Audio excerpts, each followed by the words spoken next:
17.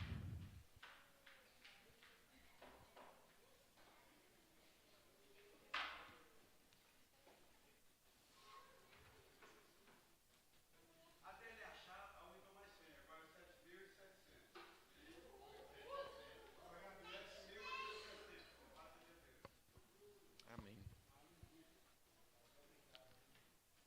Hebreus capítulo 12, versículo 17. E vai dizer assim: Como vocês sabem, posteriormente, quando quis herdar a bênção, foi rejeitado, e não teve como alterar a sua decisão, embora buscasse a bênção com lágrimas. Senhor Deus, obrigado, Deus, que o Senhor é o nosso Deus, ó Pai. Obrigado que não existe Deus como o Senhor, Pai. Obrigado que o Senhor nos trouxe, ó Deus, à sua casa, Deus. Nos chamou de noiva, nos chamou de filhos, nos chamou de cordeiros, nos chamou, Pai, de irmãos, ó Pai. Que nessa noite, ó Deus, continue falando aos nossos corações, ó Deus, que somente é o Senhor que é digno de todo louvor, de toda honra, Deus, porque o Senhor, Pai, nos deu a graça, nos derramou misericórdia sobre nós, ó Pai. Obrigado, Pai, que o Senhor, Pai, nos salvou, Pai. Tu és o nosso Deus, em nome do Senhor Jesus Cristo, ó Deus. Amém. Hebreus capítulo 12, ele vai, versículo 17, vai estar falando de Esaú. Todo mundo conhece Esaú, que foi ali que vendeu sua bênção por um prato de sopa, um prato de lentilha. Todo mundo conhece. E Esaú, depois, ele se arrepende, ele chora, mas não havia como mudar isso. Ele foi rejeitado. Ele se arrependeu, mas mesmo com lágrimas, mesmo chorando e tudo, a bênção não retornou a ele, ou o arrependimento não foi de verdade. E às vezes o nosso arrependimento é dessa forma. Talvez a palavra hoje, se tivesse como pesquisar na internet, qual que é a palavra menos pregada hoje, em 2025, seria arrependimento. Não pregamos sobre arrependimento. A igreja não prega sobre arrependimento. Hoje tudo que é pregado é sobre o bem-estar, é sobre você estar certo. Venha como você está ao Senhor e continue como você está. Hoje é pregado assim. Mas a palavra de hoje é arrependimento. Arrependam-se. Em Atos, interessante que vai dizer, no versículo 18 do capítulo 11, vai dizer: E ouvindo eles essas coisas, apaziguaram e glorificaram a Deus, dizendo: Logo, também aos gentios, foi por Deus, foi por Ele, concedido o arrependimento para a vida eterna. Ah, mas não é eu que me arrependo? Sim, mas primeiramente, é Deus que te dá, é Deus que pega na sua mão, é Deus que toca em seu coração primeiro.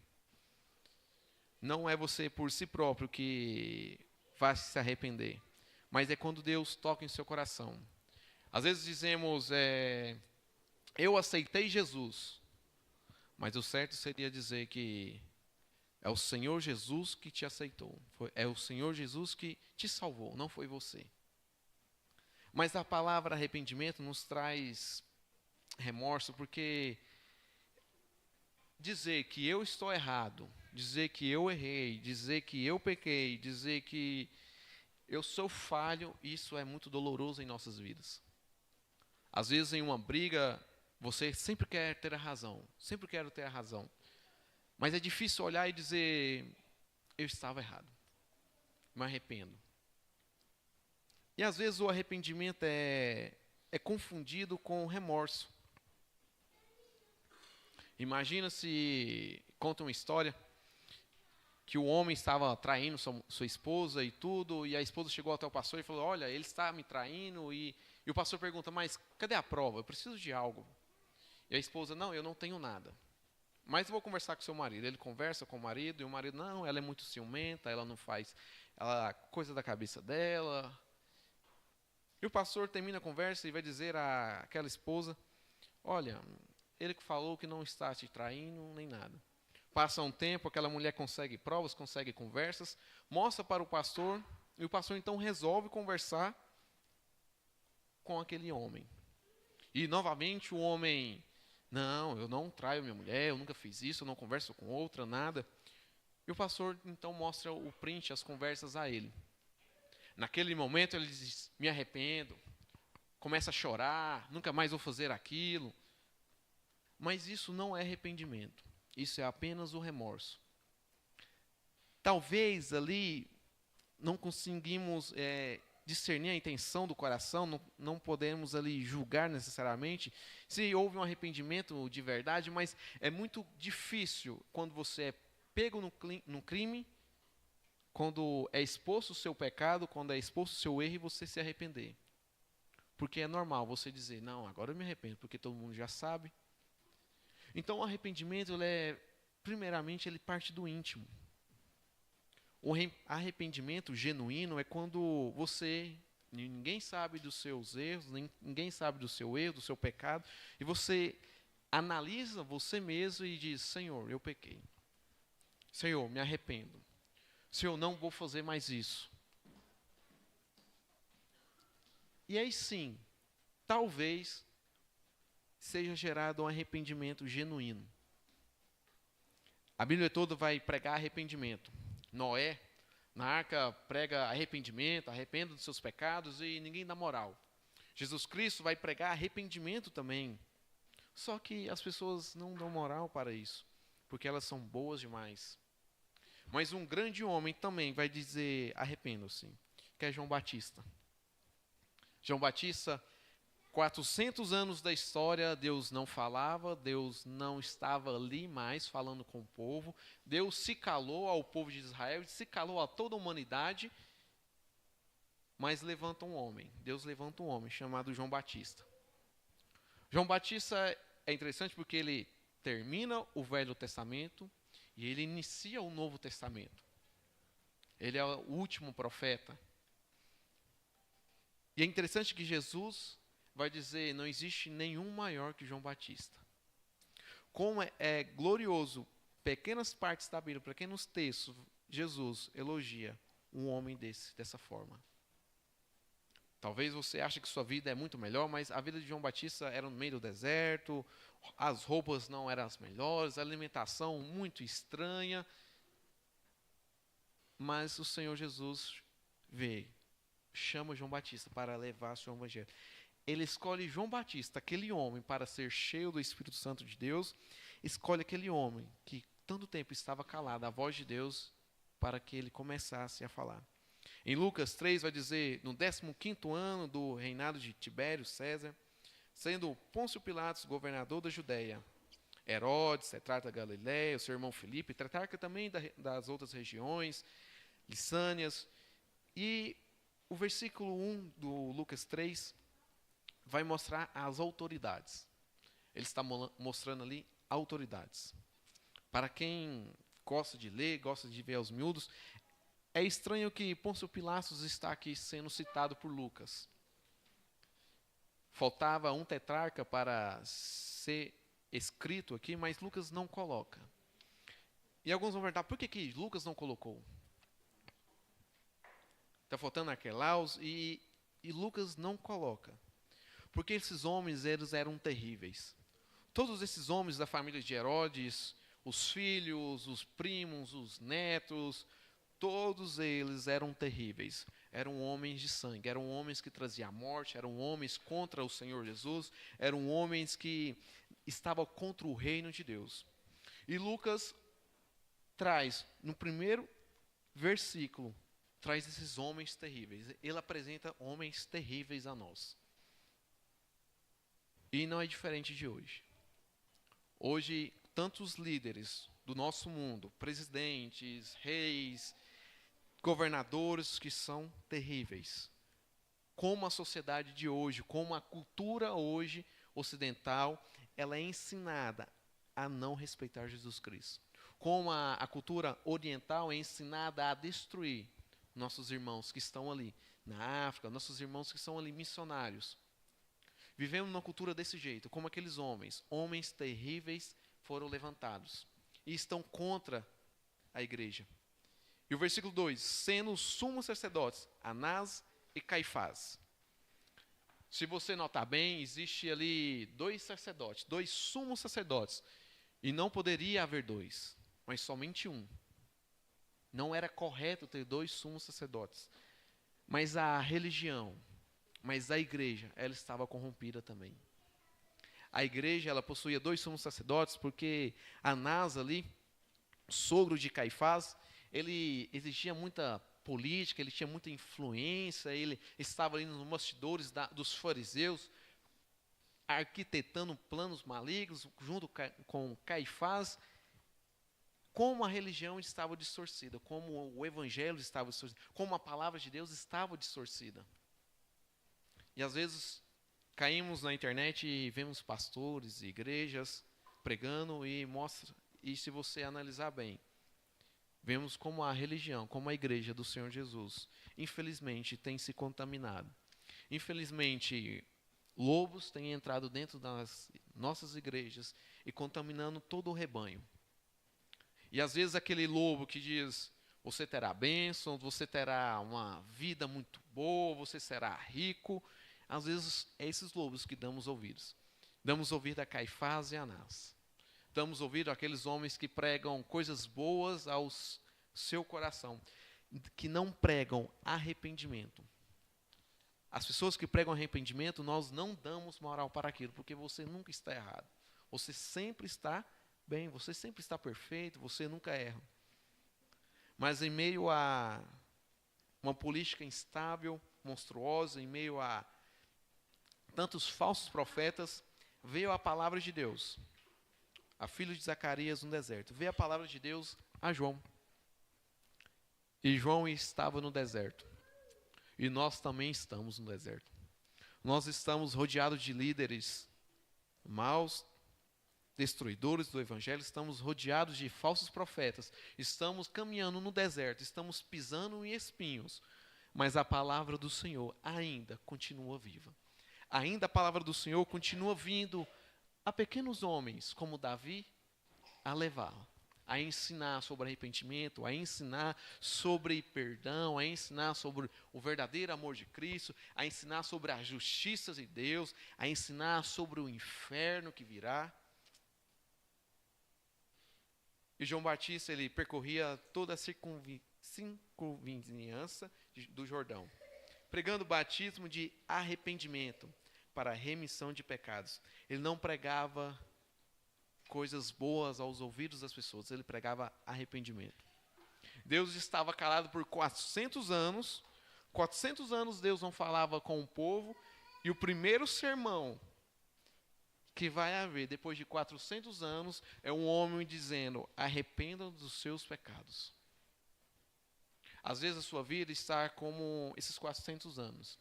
Talvez Deus não fale com você mais, talvez você não consiga enxergar o Espírito Santo de Deus, talvez você não consiga ouvir a palavra do Senhor em seu coração, talvez você não consiga estar em paz com o Senhor Jesus, mas a palavra que trago a você nessa noite, não por mim, mas pelo Espírito Santo, é dizer, arrependa dos seus pecados. Talvez Deus não está falando com você porque você não se arrepende, você peca dia após dia e não consegue enxergar que você está errado. Conforme está escrito no livro do profeta Isaías, voz que clama no deserto. É a voz do Senhor que clama no seu deserto, um coração vazio que é o seu. Preparai o caminho do Senhor, endireitai as suas veredas, prepara o seu coração. Prepare o seu coração que está no meio do deserto, ouvindo a palavra do Senhor, ouvindo a voz do Senhor, porque Ele irá voltar. Todo vale será aterrado. Toda pessoa que se acha menor, toda pessoa que é aquela vítima da sociedade, toda essa pessoa que é desse jeito, esse vale será aterrado. Deus não te chamou para ser um coitado, Ele chamou para ser filho. Não é uma palavra motivadora, mas é o real. Você foi chamado a ser filho de Deus. Todos os montes e outeiros serão nivelados. Todas as pessoas soberbas, todas as pessoas que se acham demais, toda pessoa que se acha que é alta demais, é como um monte, é como uma pessoa que está muito acima dos outros, essas pessoas serão niveladas. Talvez você está andando nesse deserto e você acha que é o máximo. Não, eu sou bom demais, eu sou preparado demais, eu sou ótimo. Mas não, a voz do Senhor irá até você e te nivelará. te trará para o seu lugar. O seu lugar não é ser mais que outras pessoas, não é ser o próprio Cristo. O seu lugar é ser filho de Deus. O seu lugar é se encontra como um pecador. E continua, os caminhos tortuosos serão retificados. Mas o que é um caminho tortuoso para nós?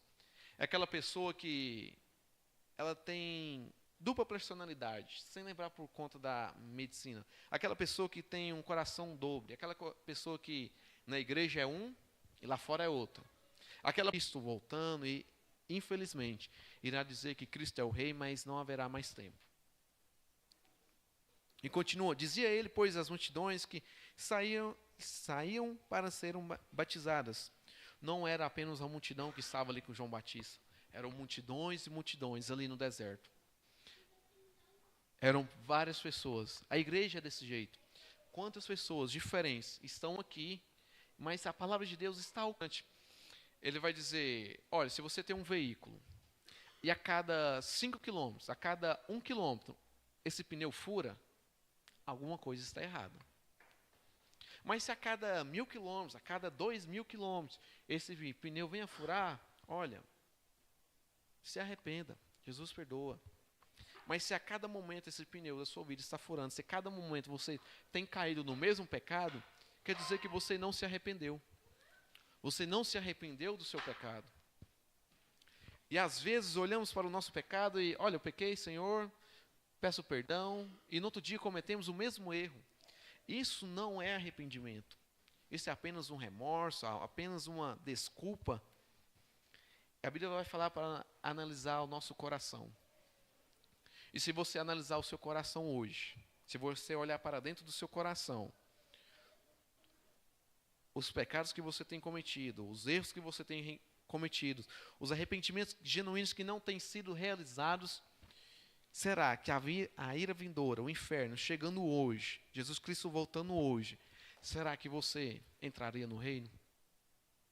Essa é uma pergunta que deveríamos pensar. Deveríamos fazer a nós mesmos. Será que hoje, eu, João Gabriel, como estou, como tenho sido, como tenho caminhado, será que hoje, Cristo voltando, eu irei para o céu? Talvez se pensarmos bem, talvez a maioria de nós não iríamos. Talvez a maioria de nós temos tantos pecados e não confessamos.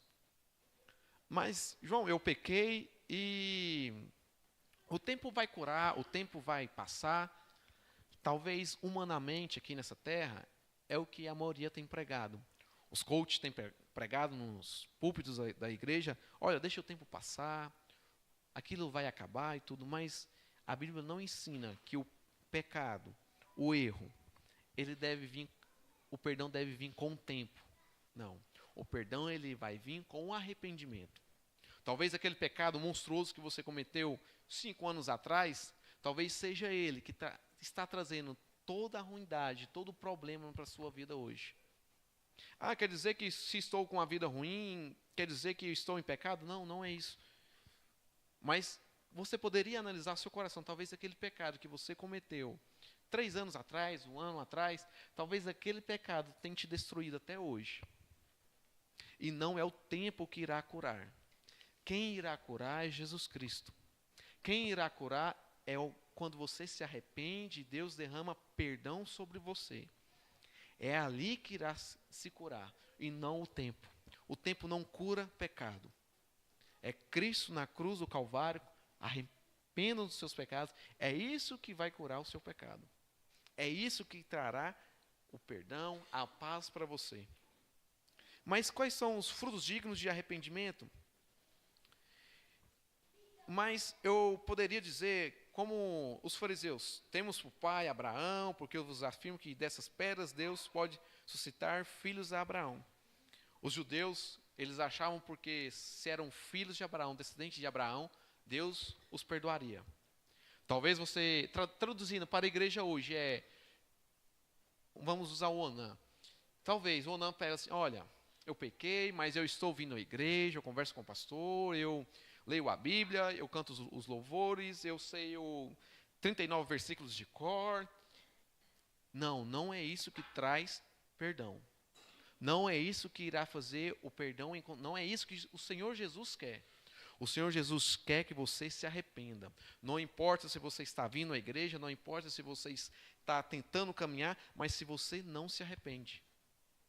Se você não se arrepende do seu pecado, não adianta de nada o que você está fazendo.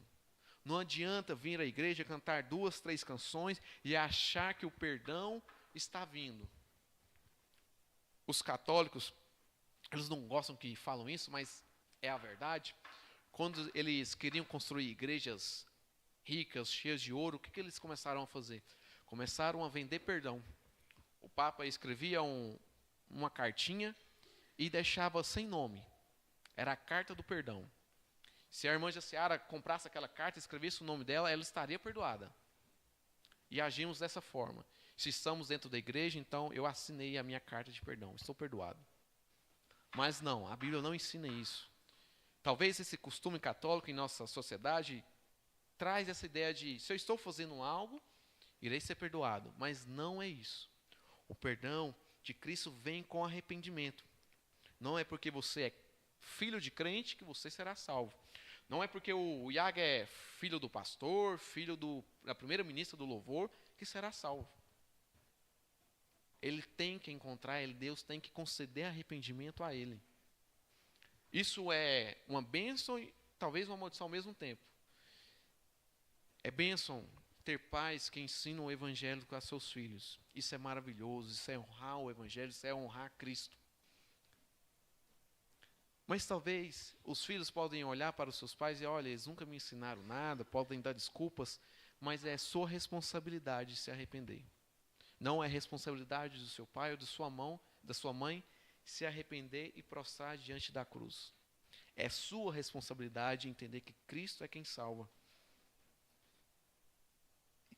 João Batista ainda continua. E também, já está posto o machado às raízes da árvore. Toda árvore, pois, que não produz bom fruto, é cortada e lançada ao fogo. Talvez você está achando que você está produzindo bom fruto para o Senhor, mas não. Talvez você só está produzindo um fruto pequeno, um fruto podre, que não tem semente, não tem arrependimento. E toda essa árvore serve somente para uma coisa, para queimar. Para a ira vindoura do Senhor. Não seja uma árvore que não produz fruto, produza fruto. Então as multidões o interrogavam dizendo, que havemos pode fazer? O que eu vou fazer então, João? O que eu vou fazer para ver um fruto digno, um bom fruto? Respondeu-lhes, quem tiver 2 túnicas, reparta com quem não tem. E quem tiver comida, faça o mesmo. Seja generoso aos filhos. O que não cabe a um crente é ser um crente mão de vaca. O que não cabe a um crente é querer dinheiro, riquezas, bem-estar a todo instante. Não quer dizer que você não possa ter essas coisas, mas se você dedica a sua vida somente a isso, é um sinal que você não está produzindo bom fruto. É sinal que você não se arrependeu. A oferta de missões é nada mais do que isso. É Deus o permitindo repartir o que você tem. A oferta de missões é como se é Deus olhando para você e dizendo, olha, faça parte do meu reino. Olha, oferte para os meus filhos. Estou te deixando cuidar dos meus filhos. E ele continua. Foram também publicanos para serem batizados. E perguntaram-lhe, mestre, o que havemos de fazer? Publicanos, todo mundo sabe, aqueles cobradores de impostos. Eles estavam o tempo todo cobrando imposto, e se o Império Romano colocasse um valor, o publicano cobrava mais. Ele roubava, ele ganhava mais dinheiro de forma ilícita.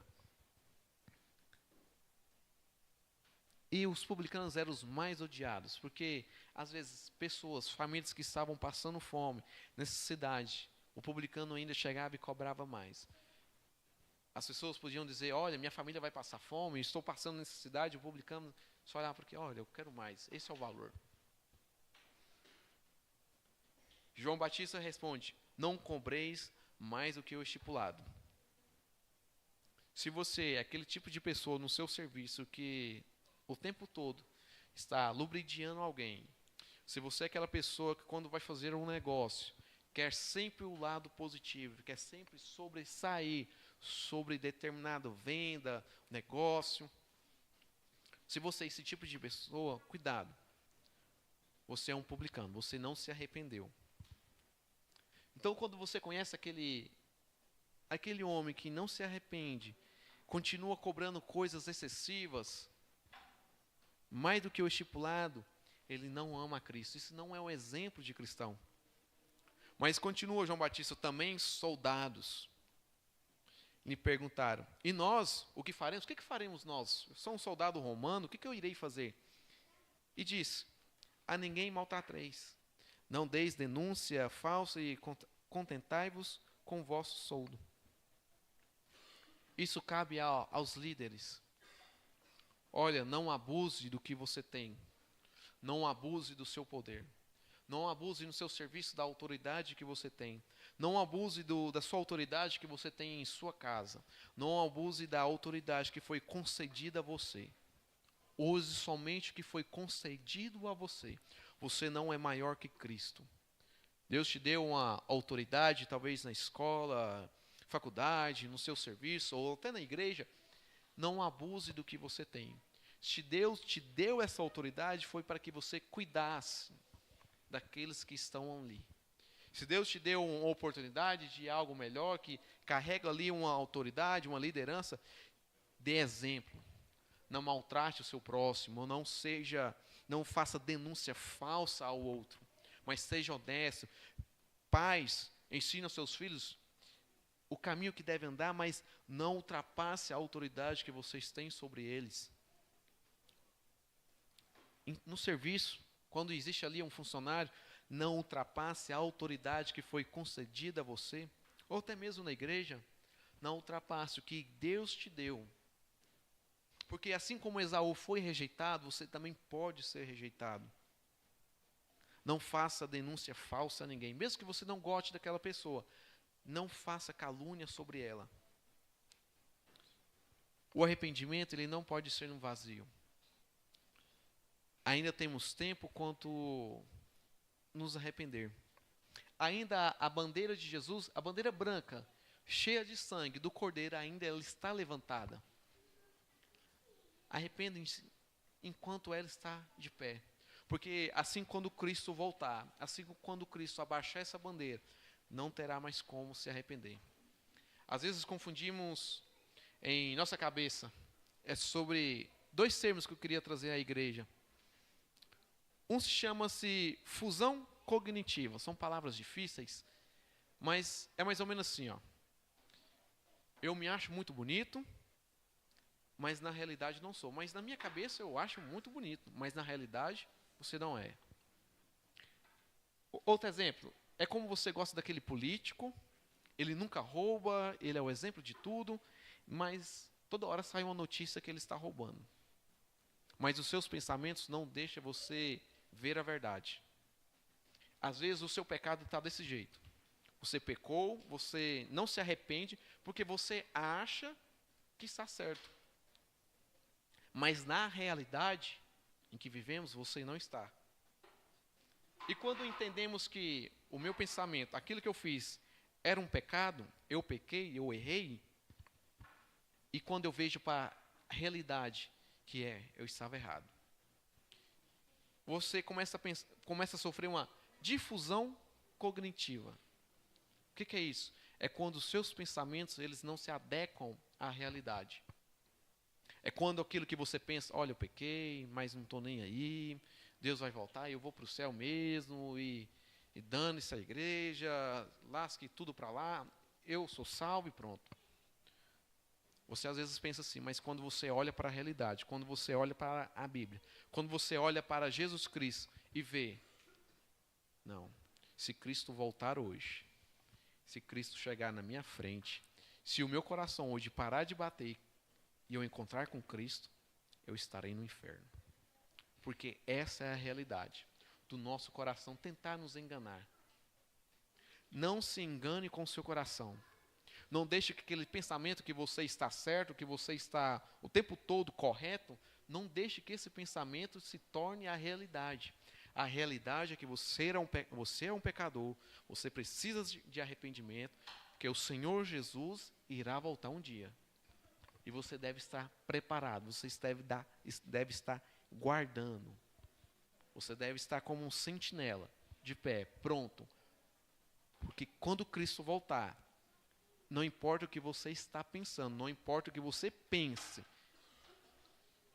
o que de fato acontecerá será, se você se arrependeu, foi perdoado, Cristo salvou, você irá para o céu. Mas se nada disso aconteceu, você irá, infelizmente, para o inferno. Pense bem sobre como tem sido o seu coração. Analise o seu coração. E para finalizar, todo mundo sabe o fim trágico de João Batista. Herodes ali pediu sua cabeça em um prato, em uma bandeja. E fico imaginando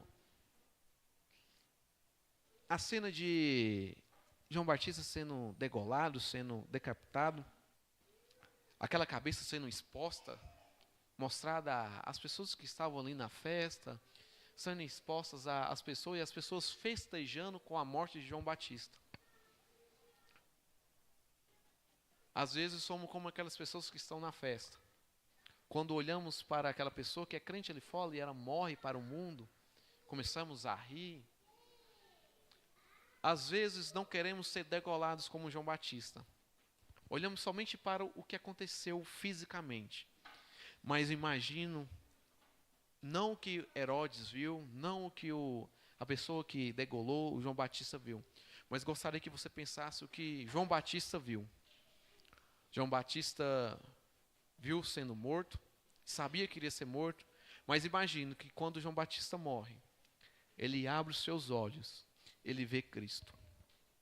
Ele vê uma festa, não uma festa mundana, ele vê anjos cantando, ele vê serafins, ele vê um trono, ele vê o amor de Deus.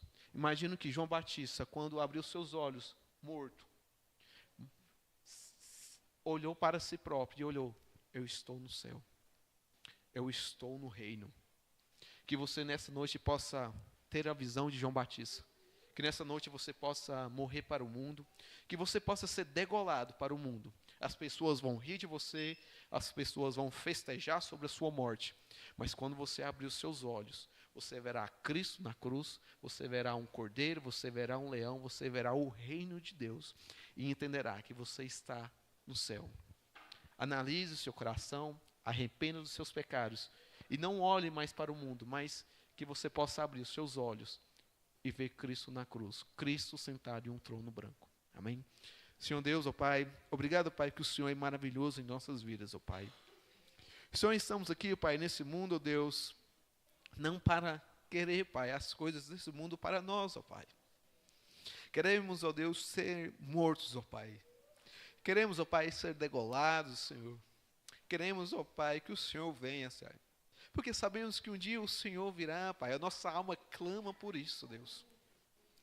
Senhor, me arrependo, Pai, dos meus pecados, ó Pai. Meus pecados do passado, Pai, do presente, ó Deus, e do futuro, ó Deus. Me arrependo, ó Deus, de todos eles, Senhor. Olhe para o meu coração imundo, Pai. E, Senhor, te peço perdão por estar sujo, ó Deus. Senhor, te peço perdão, Pai, porque as minhas obras, ó Deus, são como trapos de imundícia, ó Deus. Tudo que eu faço ao Senhor, Deus, nada disso, ó Pai, chega, ó Deus, ao que o Senhor fez por mim, ó Pai. O seu sangue, Deus, é maravilhoso em minha vida, ó Pai. Deus, que nessa noite, Deus, possamos morrer, Deus, para o mundo. Possamos, ó Deus, nos arrepender, ó Pai. Não somente hoje, ó Deus, mas constantemente, ó Pai, possamos nos arrepender, Pai, de todos os nossos pecados, ó Deus, que venha a ser constante, ó Deus, o arrependimento, ó Pai. Para quando morrer, Senhor. Para quando não existimos mais para esse mundo, Pai. Que quando os nossos olhos abrirem, Deus, como o de João Batista abriu, ó Pai, podemos ver um trono branco, Pai. Podemos ver que estamos pisando, Pai, em ruas de ouro, Pai. Possamos ver, Pai, que estamos pisando e estamos ao seu lado, Senhor Jesus. Obrigado, Pai, que o Senhor, Pai, chamou, Deus, a cada um aqui, Deus, para ser filho e irmão do Senhor, Pai. Guarde, Pai, os nossos corações, ó Deus. Conceda, ó Deus, o arrependimento, Deus, em nossos corações, ó Pai. Em nome do Senhor Jesus Cristo, Deus. Amém. Oração silenciosa, estamos encerrados.